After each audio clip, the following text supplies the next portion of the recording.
Qué bendición estar una vez más aquí en este programa de Biblia Fácil y tenerte a ti del otro lado viendo este programa. Bienvenido, ya comenzó el programa de estudio bíblico semanal. Y como siempre, yo te espero aquí con Biblia en mano y seguramente tú también estás esperando allí con un cuaderno, con alguna hoja para tomar anotación de algunas cosas importantes y para comprobar si todo lo que hablamos aquí está basado en la palabra de Dios. Y qué bueno es que cada semana, en cada programa, en cada capítulo, estemos paso a paso encontrando maravillosa revelación de la gracia, del amor y la misericordia divina. Un grande abrazo para ti que estás viendo el programa, ya sea en casa, en cualquier otro lugar, con la familia o solo, en un hospital probablemente. Que Dios pueda darte la fortaleza necesaria y ten la seguridad que un día vas a salir de allí. Aun cuando el diagnóstico sea muy desfavorable, un día Dios vendrá, Jesús volverá para colocar punto final al dolor y a todas tus lágrimas. Bienvenido entonces una vez más a tu programa de Biblia Fácil. Y tú ya sabes que yo aquí en mi mano siempre presento un DVD que está disponible para que puedas solicitarlo ahora mismo.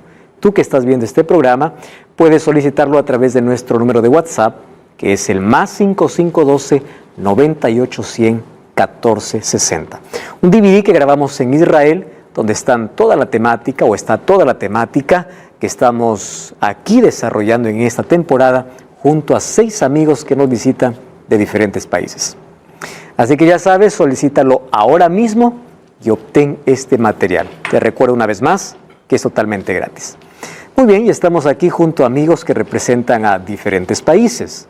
Uruguay, Paraguay, Argentina, Bolivia, Perú, personas que vinieron desde sus países, dejando sus hogares por este tiempo para poder aquí estudiar la Biblia. Mas este es un tiempo invertido y un tiempo que vale la pena. Nos alegra entonces recibirlos una vez más, saber de que estamos juntos en esta caminata, acompañando a Jesús en ese ministerio que realizó en nuestro favor. Vamos a abrir la Biblia. Lo hacemos siempre con disposición, con alegría, y antes oramos para que Dios pueda mostrarnos su palabra. Querido Dios, una vez más estamos listos para comprender maravillosas enseñanzas.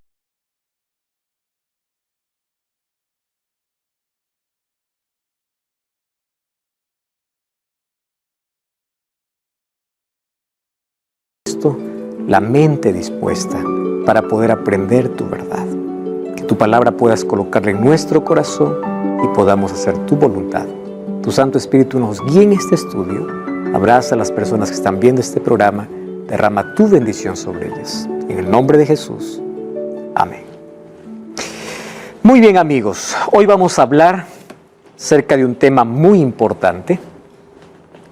Hasta aquí hemos acompañado a Jesús en ese camino que según Asaf, el Salmo 77 decía que el camino de Dios está en el santuario, y hemos acompañado a Jesús en ese camino, en su ministerio, desde que nació, desde que entró al atrio del santuario, al lugar santo, al lugar santísimo, y hoy vamos a ver en qué momento Jesús sale del lugar santísimo, en qué momento deja de ser nuestro intercesor, en qué momento el juicio se termina. ¿En qué momento no hay más gracia, no hay más oportunidad? Se acabó todo. Eso tiene que ser antes de que Jesús vuelva a la tierra, porque como ya estudiamos aquí, antes de que Cristo vuelva, Él realiza un juicio para determinar quiénes van y quiénes no van. Entonces hoy vamos a ver qué evidencias nos muestra la Biblia de que ese juicio va a terminar o que la gracia se va a terminar y qué cosas ocurrirán. ¿Existe alguna fecha?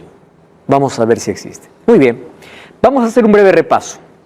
Ya mencionamos que Salmos es una colección de himnos que eran entonados en el santuario Y un salmo que nos ayudó mucho para comprender el ministerio de Cristo es el Salmo 77.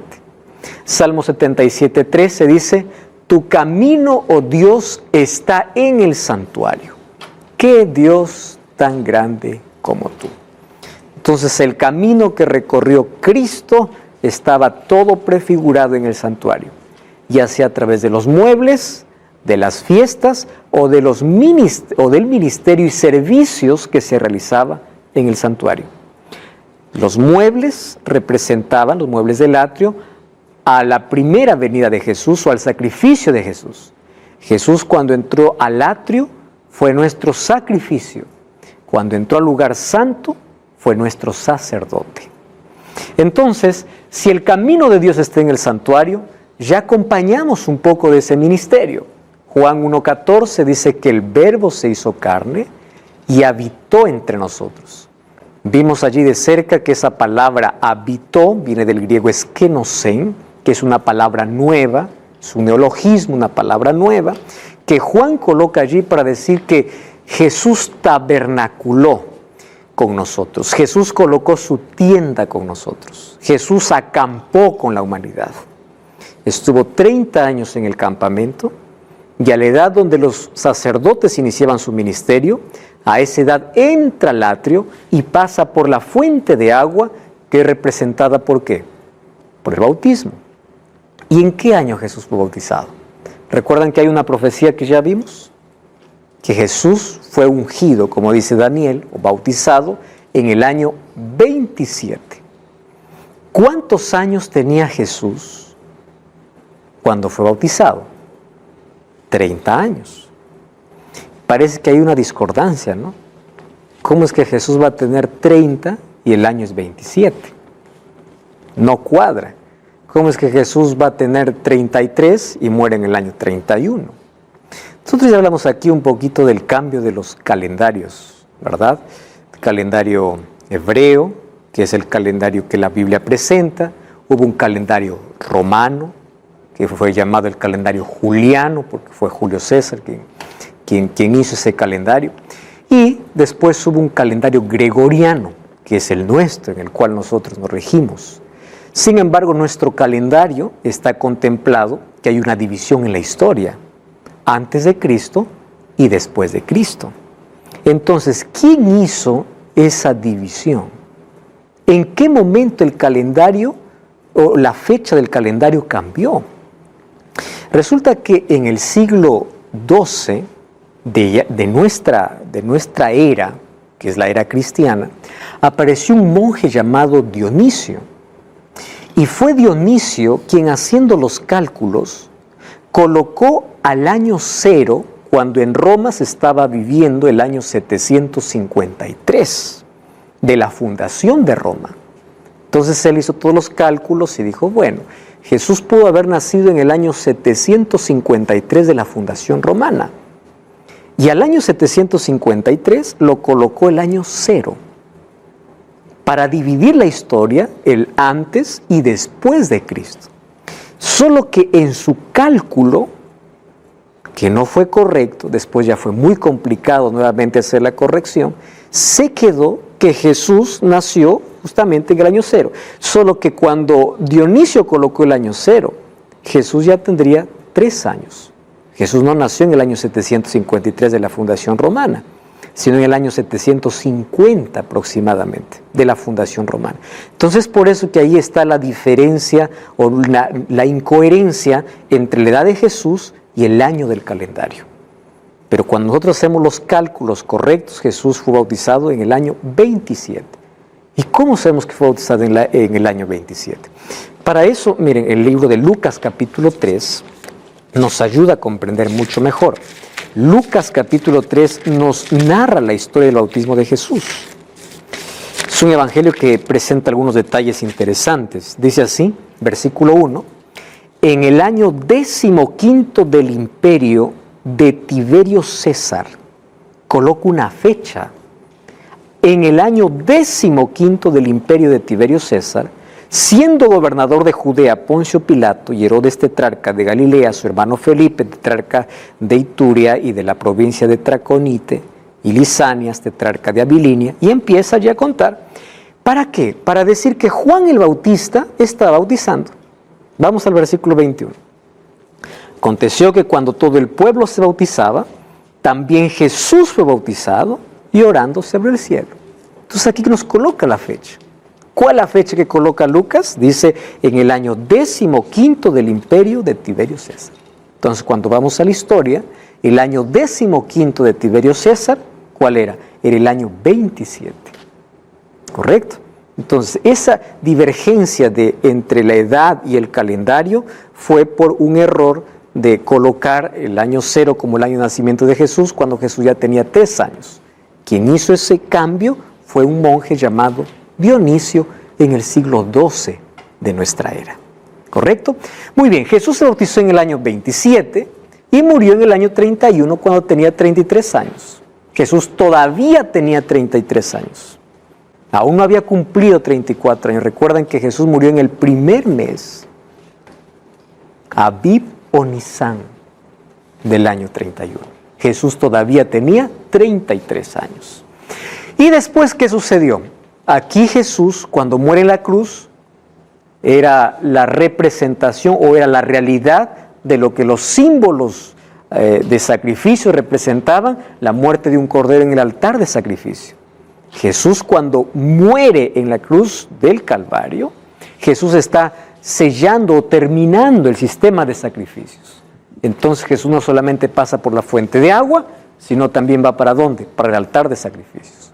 Después de 50 días Jesús entraría ¿a dónde? Al lugar santo. ¿Por qué después de 50 días? Recordemos que después de la Pascua, contando 7 semanas, que son 49 días, después de un día más, como ya hemos estudiado aquí, venía la fiesta del Pentecostés, o la fiesta de la cosecha. ¿Por qué era la fiesta de la cosecha? Allí terminaba la cosecha para todos los israelitas. Sin embargo, allí comenzó también la primera grande cosecha para el reino de los cielos, porque con un mensaje fueron bautizados 3,000 personas. Entonces, el derramamiento del Espíritu Santo era la promesa que Jesús había dado en Juan 7:39. Cuando el Hijo del Hombre sea glorificado, el Espíritu vendrá a la tierra. Entonces, cuando el Espíritu Santo descendió en la fiesta del Pentecostés, un día domingo a las 9 de la mañana, significaba que Cristo había entrado al santuario, al lugar santo, allá en el cielo. Entonces el Hijo había sido glorificado. Y después encontramos otra profecía en Daniel 8:14, diciéndonos el momento que Jesús entraría al lugar santísimo. Por 1810 años, desde el año 31 hasta 1844, Jesús estaba asumiendo la función de intercesor, de sacerdote, lo que hacía el sacerdote en el servicio diario, que ya hemos visto en las otras lecciones aquí. Pero a partir de 1844, Jesús asume una nueva función, la función sumo sacerdotal. ¿Cuál es la diferencia? De que allí comienza un juicio para la tierra. ¿Cómo sabemos eso? Hay una profecía que es la profecía más larga de la Biblia, Daniel 8:14, cuando dice 2300 tardes y mañanas el santuario será purificado. ¿Qué santuario? Celestial, porque el santuario terrenal ya había sido destruido. Tarde y mañana representa un día, y un día en profecía equivale a un año. 2300 tardes y mañanas equivale a 2300 años. Daniel 9:27 nos dice cuándo inicia esa profecía. Esa profecía está dividida en 2 periodos, 70 semanas para el pueblo judío, y después de esas 70 semanas, sumando la fecha, llegaría hasta el día de la purificación del santuario. ¿Cuándo comenzaría todo eso? En el año 457, cuando Artajerjes daría la orden para reconstruir los muros de Jerusalén. Las 70 semanas, ¿cuándo terminan? En el año 34, con la muerte de Esteban. Entonces, 2300 menos 490 años, que equivalen 70 semanas, 70 por 7 son 490, día por año son 490 años, llegamos al año 34, solamente restamos 2300 tardes y mañanas, menos 490, ¿cuánto falta? 1810. ¿Cuándo terminó los 490 años? En el año 34, más 1810 años que falta, llegamos a ¿qué año? A 1844. Aquí estoy lanzando solamente las fechas que ya vimos en los programas anteriores con detalles, ¿verdad? De cómo todo este cálculo suma perfectamente. Entonces, a partir del año 1844, Jesús llega a ser nuestro sumo sacerdote y comienza una obra de juicio. ¿Dónde? En el cielo. A partir del 22 de octubre. ¿Por qué 22 de octubre? Porque haciendo un traspaso del calendario hebreo al calendario gregoriano, que es el nuestro, el 10º día del 7º mes, que es para los judíos, para nosotros sería un 22 de octubre. En el mismo día que se celebraba la fiesta de la expiación aquí en el santuario terrenal, Jesús entró al santuario celestial, pero específicamente al segundo compartimento, al lugar santísimo. 22 de octubre de 1844. Solo que este juicio tiene 3 fases. Esto todavía no hemos visto aquí. Hemos hablado del juicio. Pero este juicio tiene 3 momentos diferentes. Y a estas 3 fases nosotros llamamos como un juicio preadvenimiento, juicio comprobatorio y juicio ejecutivo. En la primera fase de juicio es donde se determina quién se salva y quién se pierde. En la segunda y la tercera fase de juicio solamente es la aplicación de la sentencia. No hemos estudiado hasta hoy todavía las fases. Hoy vamos a ver por lo menos esa primera fase. Vamos al libro de Daniel capítulo 7 y ahí vamos a ver cómo Jesús entra en esa primera fase de juicio. Mire, Daniel capítulo 7, versículo 9 y versículo 10. Dice así: estuve mirando hasta que fueron puestos tronos y se sentó un anciano de días, cuyo vestido era blanco como la nieve, el pelo de su cabeza como lana limpia, su trono llama de fuego, las ruedas del mismo fuego ardiente. Ustedes saben que estas mismas características describe Juan en el capítulo 1 de Apocalipsis para Jesús. Y dice así: un río de fuego procedía y salía de delante de él, millares de millares le servían, millones de millones asistían delante de él. El juez se sentó. Estudiamos en el capítulo anterior. ¿Quién es el juez? Cristo. ¿Y qué sucedió? Y los libros fueron abiertos.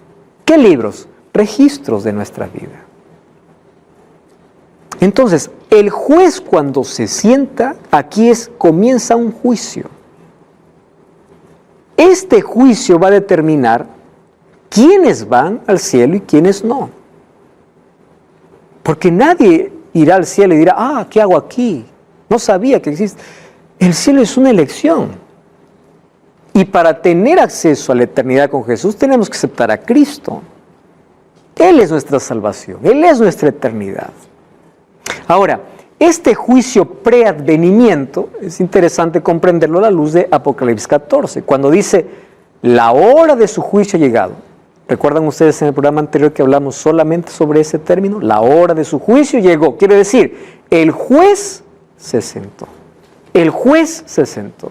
¿Y en qué momento se sentó ese juez? 1844.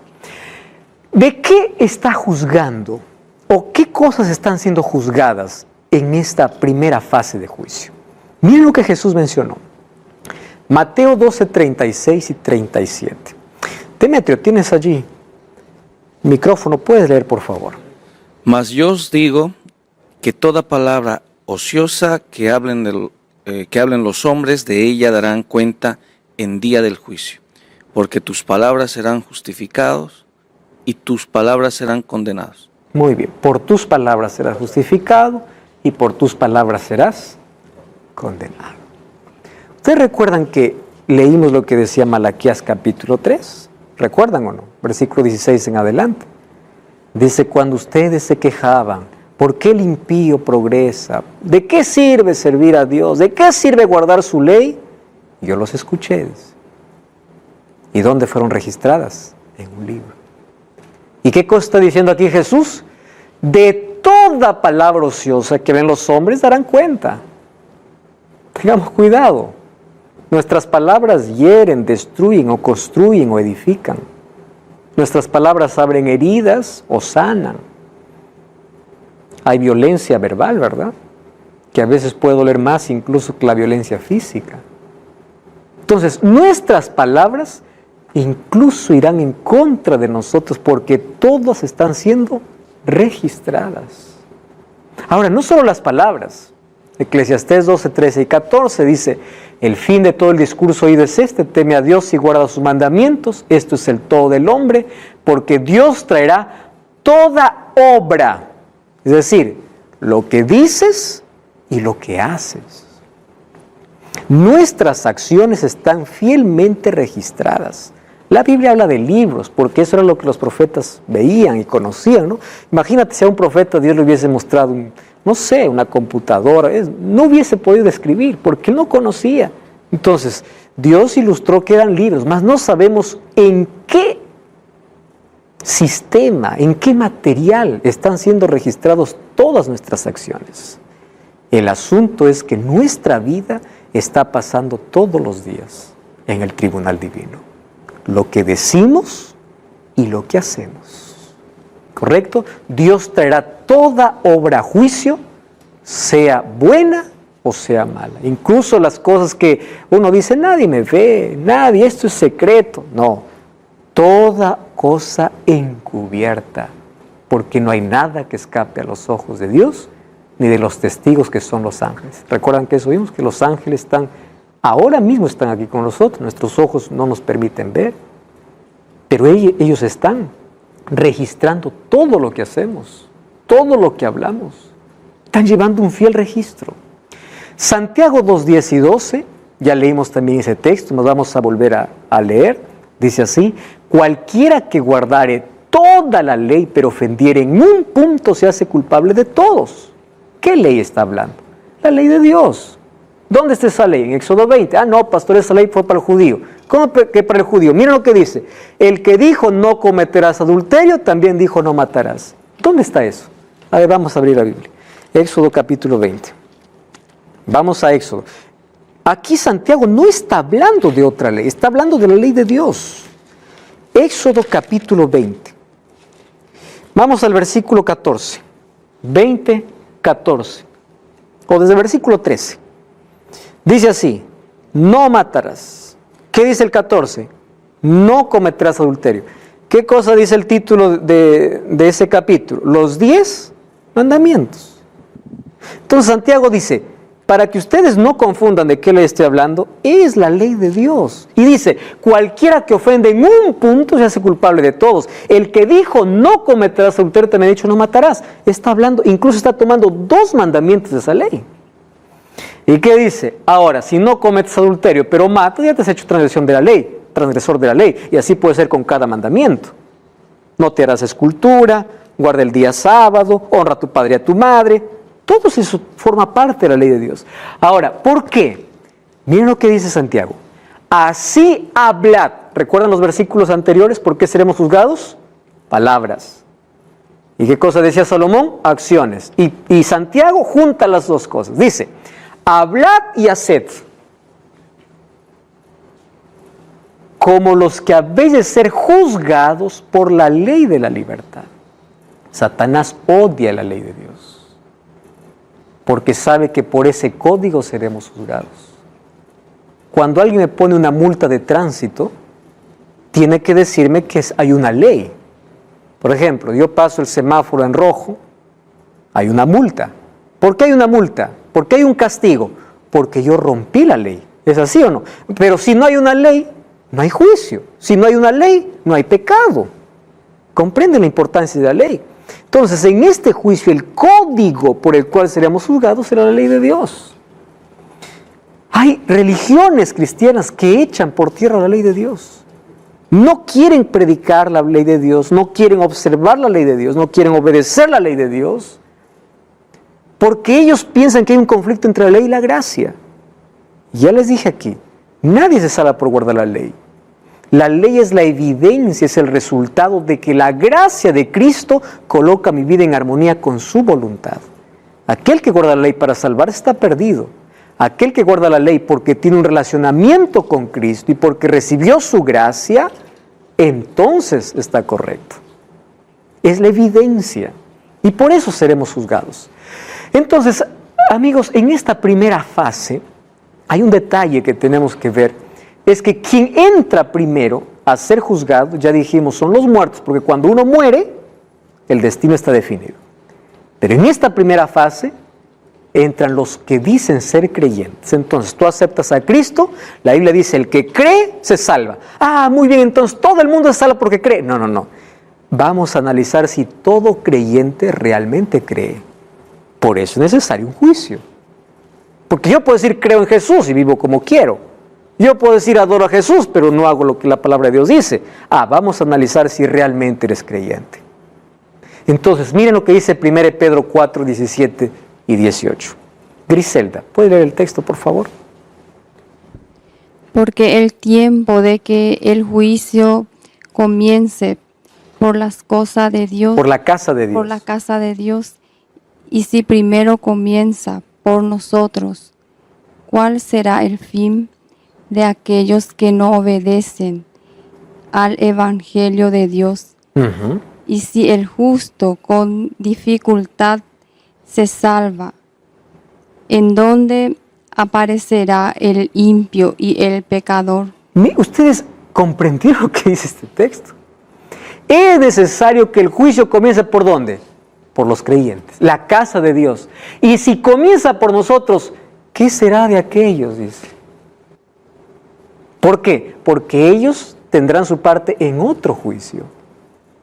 Entonces, en este juicio se saca la máscara de todo creyente para ver si realmente es un verdadero creyente. Ahora, si el justo con dificultad se salva, ¿dónde aparecerá el impío? ¿Por qué con dificultad? Porque llega solo por la gracia. Zulma, ¿puedes leer el otro texto, Juan 3:18? El que en él cree no es condenado, pero el que no cree ya ha sido condenado, porque no ha creído en el nombre del unigénito Hijo de Dios. Escúchame una cosa. Tú puedes ser una buena persona, tener buenas intenciones, puedes hacer obras de bien, ser dueño de una ONG, dar comida a los pobres, puedes hacer todo. Pero si no tienes a Cristo, estás perdido. Porque no se trata de acciones. Las acciones tienen que ser la evidencia natural de que aceptamos a Cristo. Aquel que no cree, no importa lo que haga, ya está condenado. Entonces tú me estás entendiendo, no se trata de ser moralista, no. Con esto no estoy diciendo que los pésimos y los malos van al cielo, no. Aquellos que fueron transformados por la gracia de Jesús. Entonces cuando caminas con Cristo, las buenas obras van a aparecer de manera natural. Porque todos estamos siendo juzgados así. No cambies el canal y estamos de regreso. Este Biblia Fácil.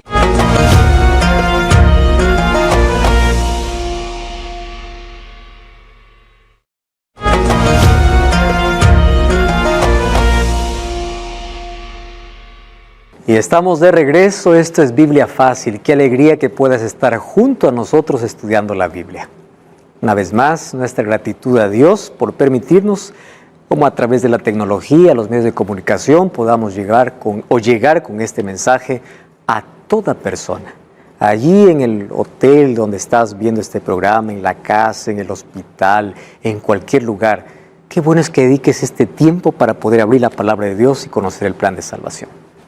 Estamos hablando acerca de el juicio y cuándo va a terminar ese juicio. Antes estamos viendo detalles importantes sobre cómo se está realizando este juicio en el cielo. Entonces ya vimos que el juicio tiene 3 fases. La primera fase es antes de la venida de Jesús. ¿Quién realiza este juicio? Cristo. Y los otros 2 juicios vamos a ver en los próximos programas. ¿Está bien? En esta primera fase somos juzgados por nuestras palabras y por nuestras obras. ¿Bajo qué código? Bajo el código de la ley de Dios. La ley moral. El Nuevo Testamento, el libro de Santiago dice que nosotros tenemos que hacer, decir y hacer como dice la ley. ¿Por qué? Porque por ella seremos juzgados. No, es que la ley es una carga. No es una carga. ¿Qué cosa dice? Él lo llama la ley de la libertad, que nos hace caminar libres con Cristo.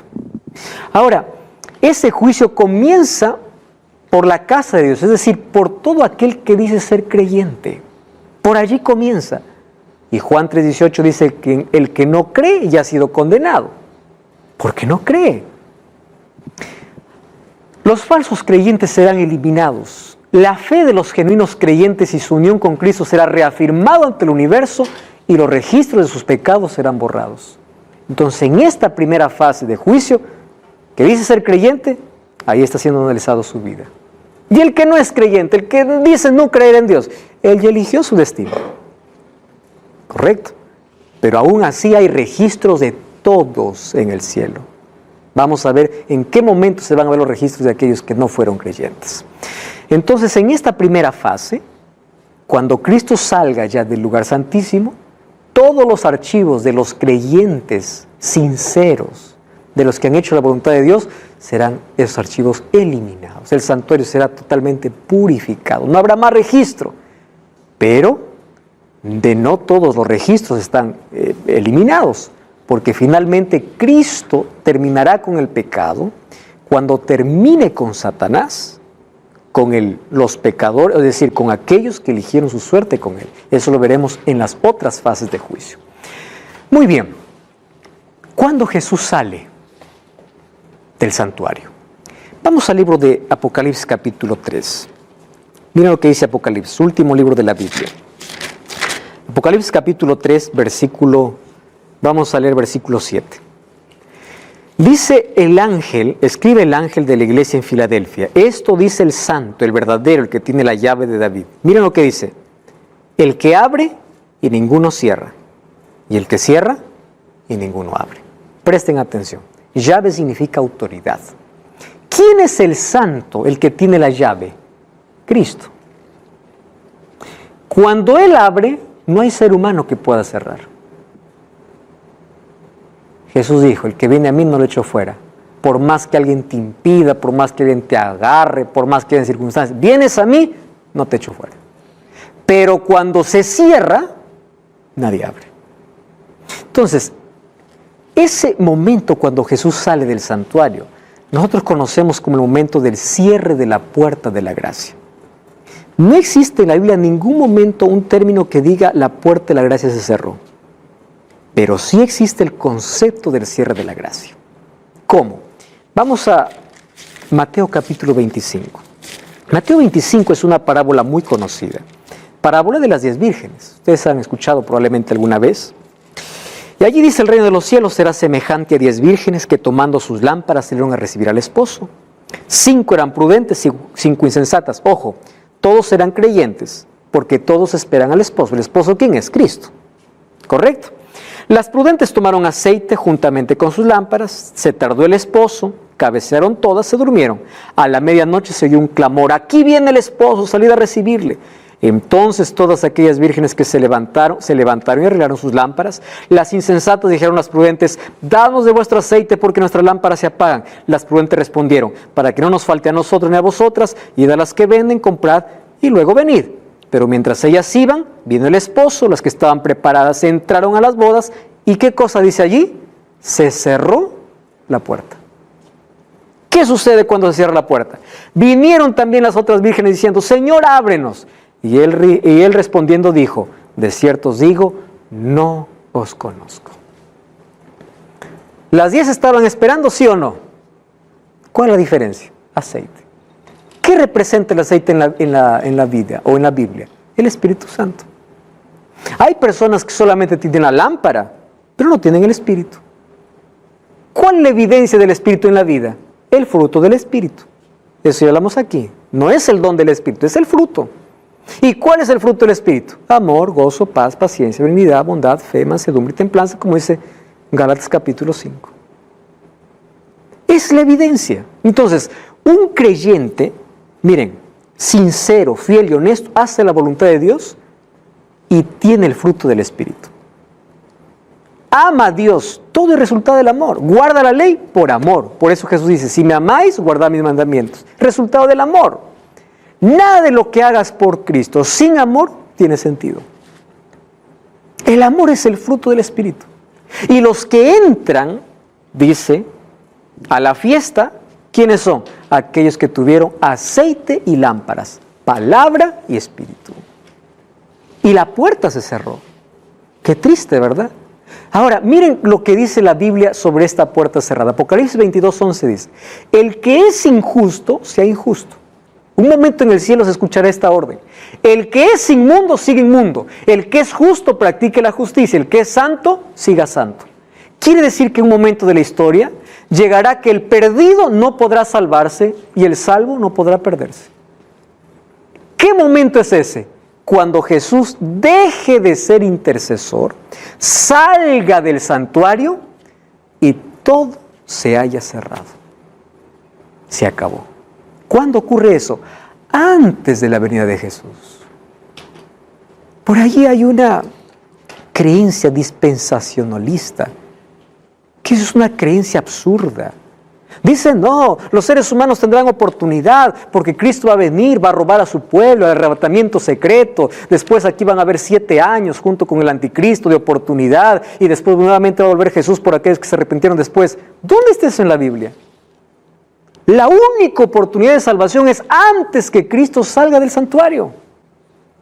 Porque cuando Cristo sale del santuario, el caso de la humanidad está decidida. No hay segunda oportunidad. La oportunidad es hoy. Por eso es que el llamado de la Biblia es, si oyeres hoy su voz. Cristo dice, yo estoy a la puerta. No estaré, no estuve, estoy. El llamado para la salvación es el presente, mientras hay vida. No es en el pasado ni es en el futuro. Ahí está la urgencia del Evangelio. Mira lo que dice Daniel 12:1. En aquel tiempo se levantará Miguel. Miguel es un título para Cristo, cuando entra en conflicto para defender a sus hijos. El gran príncipe que está de parte de los hijos de tu pueblo. Será tiempo de angustia cual nunca hubo desde que hubo gente hasta entonces. Pero en aquel tiempo será libertado. ¿Quiénes? Tu pueblo. ¿Quiénes son tu pueblo? Los que se hayan escritos, ¿dónde? En el libro. ¿Recuerdan ustedes cuando los discípulos vinieron allí felices? Señor, en tu nombre sacamos fuera demonios, en tu nombre hicimos... Jesús le dice en Lucas 10:20, alégrense si vuestros nombres están escritos en el libro de la vida. Eso es la mayor satisfacción. ¿Quiénes serán libertados? Los que están escritos en el libro. Ahora, miren lo que dice el texto. Se levantará Miguel. ¿Recuerdan ustedes en el capítulo 7, Jesús se sienta? Y aquí en el capítulo 12, se levanta. Quiere decir que acaba la obra de juicio. Solo que cuando acaba la obra de juicio, ¿qué cosa habrá sobre la tierra? Tiempo de angustia, cual nunca hubo. ¿Cómo será ese tiempo de angustia? Será diferente. Para los hijos de Dios de una manera y para los impíos de otra manera. ¿Cómo será para los hijos de Dios? Miren lo que dice Jeremías 30, versículo 7. Ah, cuán grande es aquel día. Tanto que no hay otro semejante a él. ¿Recuerdan lo que dice Daniel 12? Un tiempo cual nunca hubo. ¿Qué dice Jeremías? No hay otro semejante a ese tiempo. Tiempo de angustia para Jacob, pero de ella será librado. ¿Qué cosa dice Daniel 12? ¿Quiénes serán librados? Los que sean escritos en el libro. ¿Cómo se llama ese tiempo de angustia? Se llama tiempo de angustia de Jacob. ¿Quiénes pasarán ese tiempo de angustia? Los hijos de Dios. ¿Y por qué tiempo de angustia de Jacob? Porque la angustia que pasará el pueblo de Dios será semejante a la que pasó Jacob antes de encontrarse con Esaú. Esa historia está en el libro de Génesis. Yo aquí he colocado algunas características. Miren, Jacob fue amenazado de muerte por Esaú. Los hijos de Dios serán amenazados de muerte. Satanás llevó a Esaú a marchar contra Jacob. Satanás incitará a los impíos a destruir a los hijos de Dios. ¿Saben por qué? Ahora les voy a explicar. Porque ellos estarán viviendo plagas y ellos pensarán que esas plagas son por causa de ese grupo rebelde que no obedeció un decreto dominical que según Apocalipsis 13 se dará muy pronto. Satanás se esforzó para imponer sobre Jacob el sentimiento de culpa. ¿Saben cuál será la mayor angustia? La angustia mental. Porque los hijos de Dios estarán allí pensando, Dios me habrá perdonado. ¿Ustedes saben qué es la peor angustia? ¿Habré recibido el perdón de Dios? Pero no saben que cuando Cristo salió del santuario, ¿qué cosa hizo con esos archivos? Fueron eliminados para siempre. Pero eso será una angustia para ellos, la angustia mental. Ahora miren, Jacob se había arrepentido previamente. Claro, los hijos de Dios se habían arrepentido mientras Cristo esté ¿dónde? En el santuario. Jacob venció no por la fuerza física, sino por la entrega. Los hijos de Dios, ¿cómo vencerán? Por su entrega a Dios, no por su fuerza. Cristian. Pastor, mi pregunta es, ¿qué yo debo hacer para figurar en el libro de la vida? Muy bien. Creo que eso es mi angustia. Muy bien. Y realmente figura. Y qué lindo es que podamos tener esa angustia, aunque no nos gusta la palabra angustia, pero es nuestra preocupación. Para que mi nombre pueda estar en el libro de la vida, es simple, más complejo para muchos. Yo tengo que renunciar a todo y entregarme completamente a Cristo. Mi entrega a Cristo, es Cristo quien coloca mi nombre en su libro. Y sabes, eso se demuestra de manera pública. El momento del bautismo, tú estás demostrando públicamente que tu vida le pertenece a Cristo. El bautismo, no es que en el bautismo te entregas a Cristo, tú te entregas antes, pero en el bautismo demuestras que tu vida has entregado a Cristo y a partir de ahí vas a caminar con Él. Entonces allí donde tu nombre se escribe en el libro de la vida.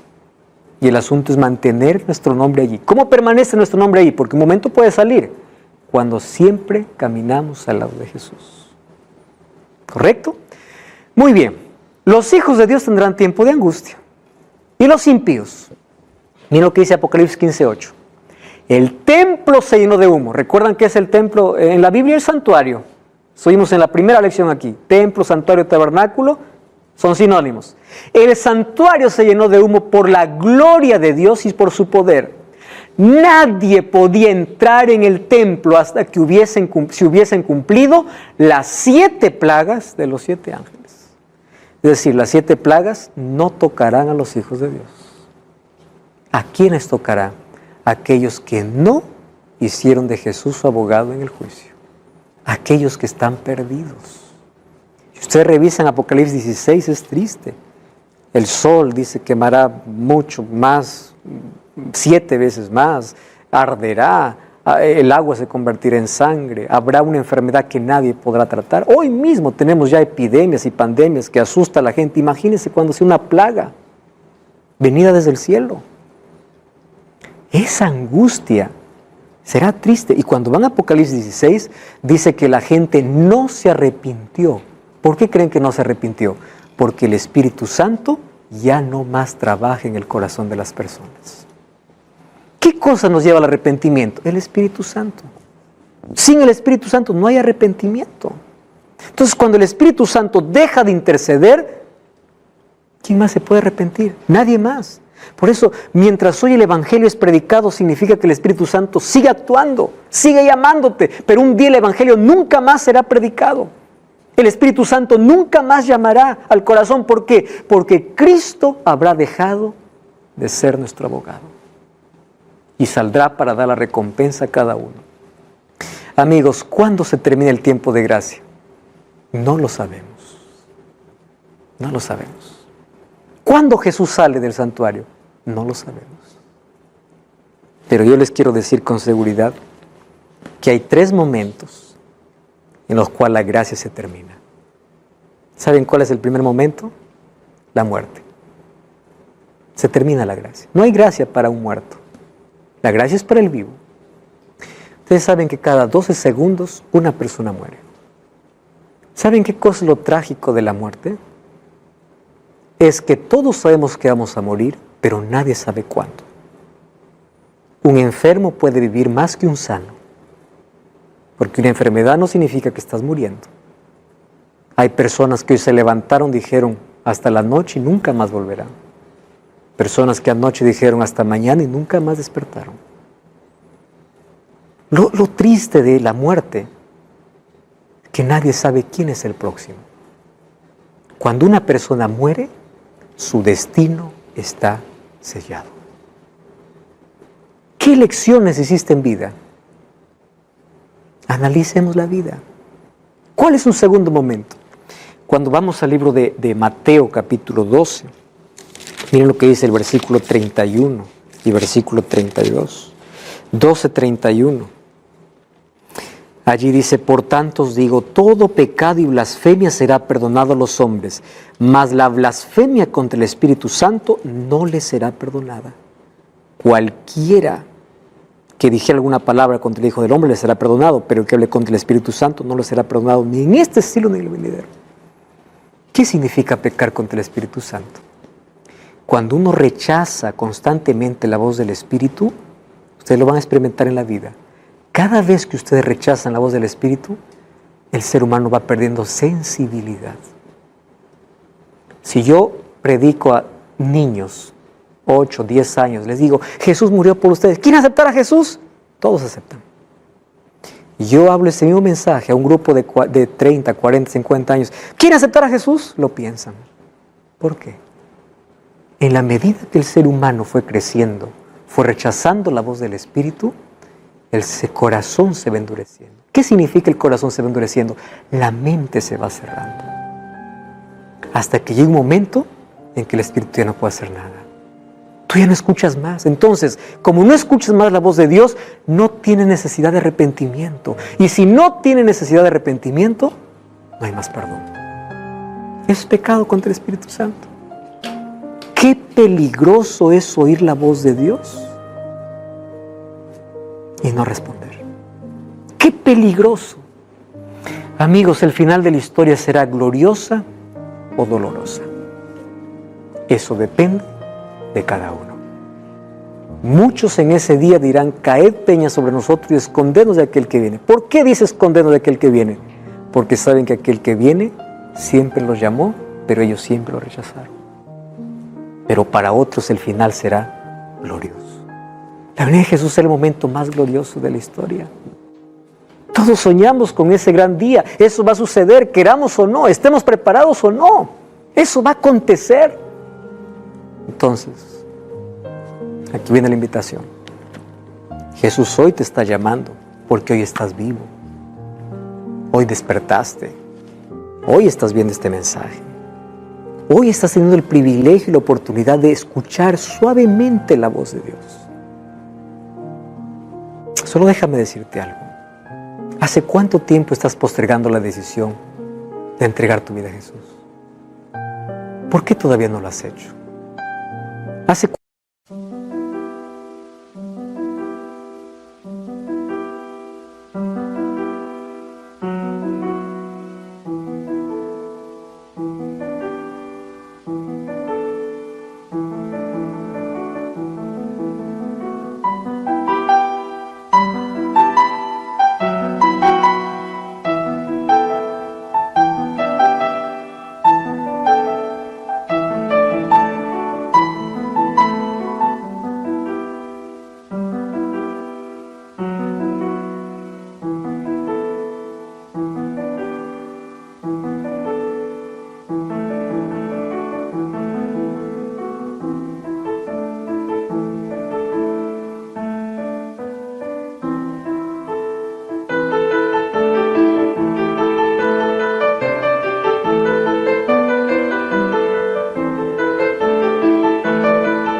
cuánto tiempo ya debiste ser bautizado, pero te da miedo dar ese paso de fe.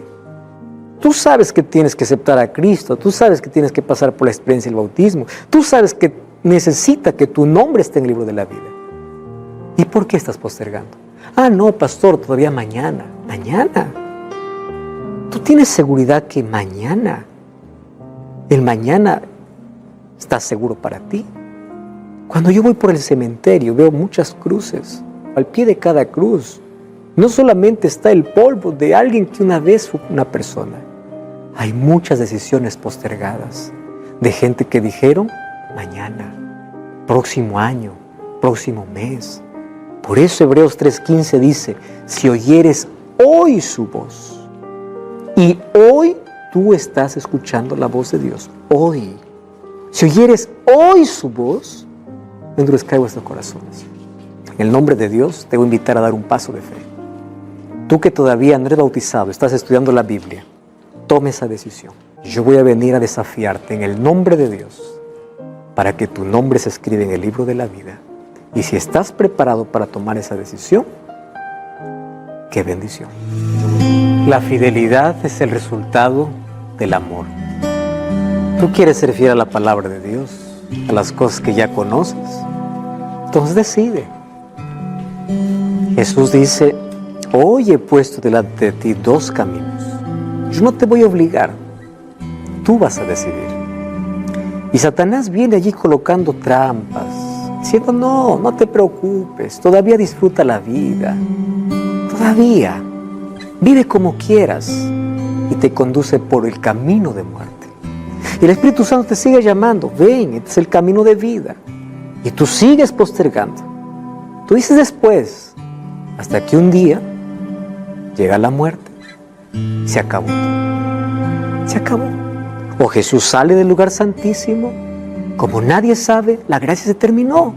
Entonces, ¿por qué postergar una decisión tan importante? ¿Estás preparado? En el nombre del Señor. Tú estás entendiendo la gracia de Cristo. Tú ya sabes lo que Dios pide de ti. Y si tú quieres entregarte a Jesús de corazón, quieres ser fiel a la palabra de Dios, quieres dar un paso de fe, yo no te estoy viendo, pero hay ángeles registrando tu decisión. Ponte de pie, que yo quiero orar por ti. Y si te pones de pie, yo te voy a invitar para que des ese paso de fe, de aceptación a Cristo y seas bautizado. Yo te invito a visitar una iglesia adventista el séptimo día. Anda para allá. Puedes ir ya, llevé un curso bíblico en Nuevo Tiempo y yo vengo aquí para ser bautizado porque comprendí que Cristo es mi Salvador. Aquí aparece una dirección, encuentrouniglesia.com. Busca, anda para allá y entrégate a Jesús. La iglesia no te salva, Cristo te salva, pero demuestra públicamente que tu vida le pertenece. ¿Te has puesto en pie? ¡Qué bueno! Felicitaciones por esa decisión. Quiero orar por ti. Yo pregunto aquí, ¿hay alguien también que quiere tomar esa decisión? Si alguien quiere tomar esa decisión, póngase de pie, que yo quiero orar. Vamos a orar. Querido Dios, estamos aquí con una decisión en el corazón. Comprendemos tu palabra, entendemos que tu Santo Espíritu nos llama y hoy estamos diciendo, aquí estamos. Aceptamos a Jesús, aceptamos tu verdad y también queremos pasar por la experiencia del nuevo nacimiento a través del bautismo. Acepta nuestra entrega, toma nuestro corazón, en el nombre de Jesús. Amén.